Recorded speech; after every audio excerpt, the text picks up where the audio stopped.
Hello everyone, peace be upon you all. Welcome to the sixth video where we learn about Aristotelian metaphysics. We are going to start reading section 6, which is titled Substance, Matter, and Subject. It says, Zeta 3 begins with a list of 4 possible candidates for being the substance of something: essence, universal, genus, and subject. Presumably, this means that if X is a substance, then the substance of X might be either the essence of X, some universal predicated of X, or 3, a genus that X belongs to, or a subject of which X is predicated. Here, they are using substance in two different senses. If X is a substance means if X is a particular object which everything else is said of it, like a certain man or an individual cat, then the substance of X it means what makes this substance the substance. The substance of the individual or particular object is the thing that makes it the substance. It is the source of its substantiality, in other words. So, what makes the substance a substance is four possible things: either the essence of X, the universal which is predicated of it, a genus that X belongs to, or a subject of which X is predicated. And so it continues. The first three candidates are taken up in later chapters, and Zeta 3 is devoted to an examination of the fourth candidate, the idea that the substance of something is a subject of which it is predicated. In other words, the thing that makes a substance is the subject of which it is predicated. What is this subject that we are speaking of? A subject, Aristotle tells us, is that of which the other things are said, but which is itself not further said of any other things. In other words, it is the matter which constitutes the individual or particular object.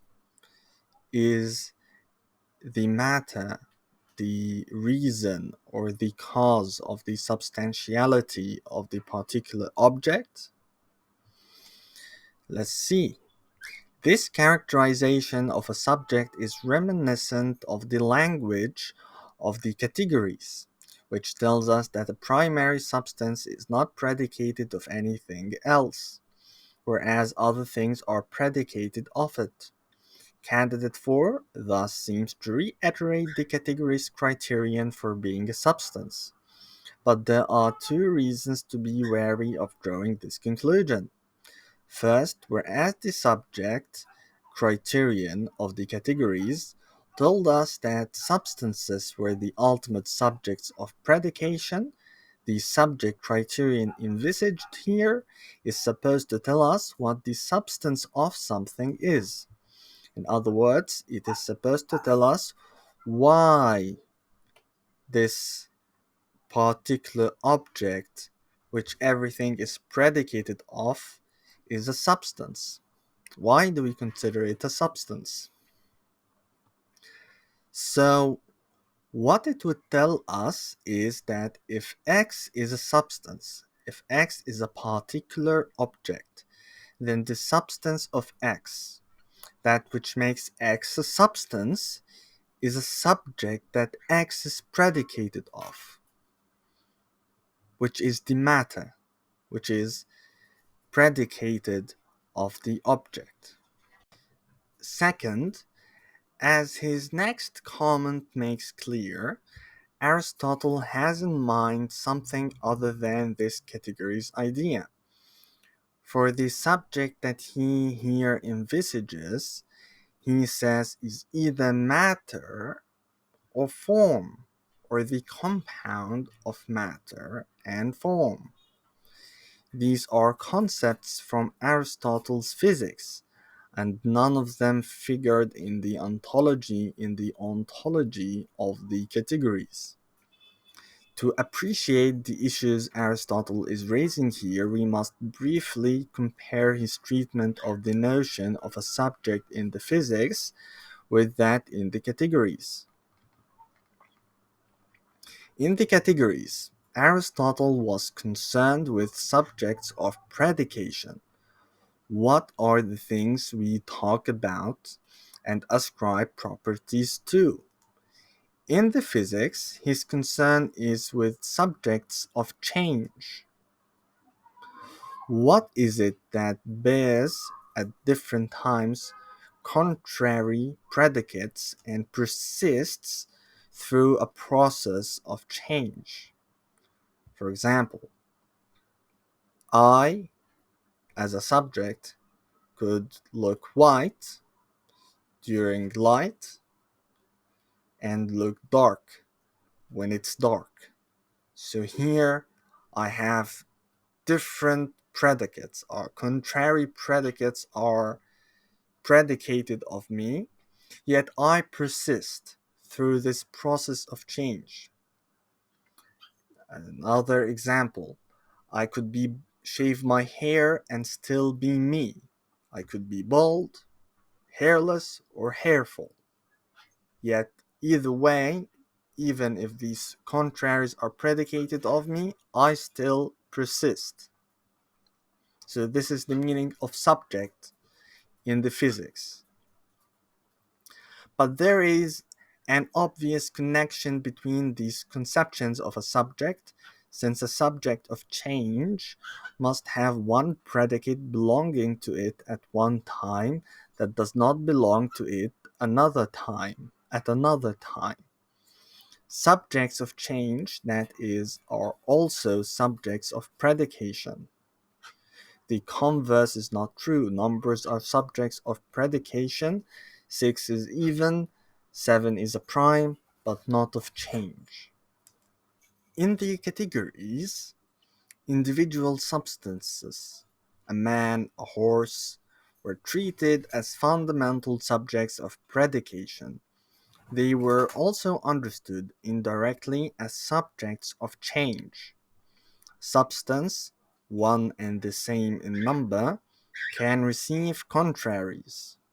An individual man, for example, being one and the same, becomes now pale and now dark, now hot and now cold, now bad and now good. These are changes in which substances move or alter or grow. What the categories did not explore, however, are changes in which substances are generated or destroyed.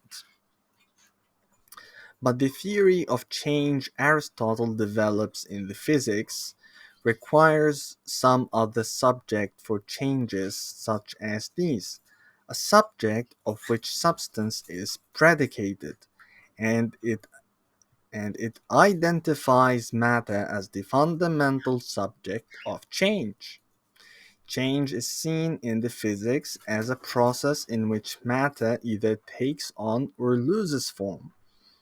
So the subject which we are talking about here is matter, as I said. The concepts of matter and form, as we noted, are absent from the categories.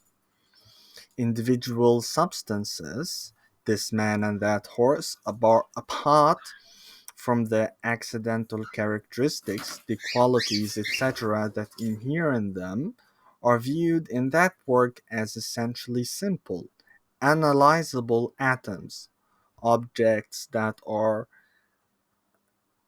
unseparable. Like I cannot separate them and cut them into parts. They are an atom that are unanalyzable. I cannot analyze them further. Although there is metaphysical structure to the fact that, for example, this horse is white, a certain quality inheres in a certain substance, the fact that this is a horse is a kind of brute fact, devoid of metaphysical structure. This horse is a primary substance, and horse, the species to which it belongs, is a secondary substance. But there is no predicative complex corresponding to the fact that this is a horse, in the way that there is such a complex corresponding to the fact that this horse is white. But from the point of view of the physics, substantial individuals are seen as predicative complexes. They are viewed as composites, in other words. They are hylomorphic compounds, compounds of matter and form, and the subject criterion looks rather different from the hylomorphic perspective. Metaphysics Zeta 3 examines the subject criterion from this perspective. Matter, form, and the compound of matter and form may all be considered subjects, Aristotle tells us, but which of them is substance? Which of them are the cause of substantiality of particular objects? The subject criterion by itself leads to the answer that the substance of X is an entirely indeterminate matter of which X is composed. For form is predicated of matter as subject, and one can always analyze as hylomorphic compound into its predicates and the subject of which they are predicated. And when all predicates have been removed in thought, the subject that remains is nothing at all in its own right, an entity, all of whose properties are accidental to it. The resulting subject is matter, from which all form has been expunged.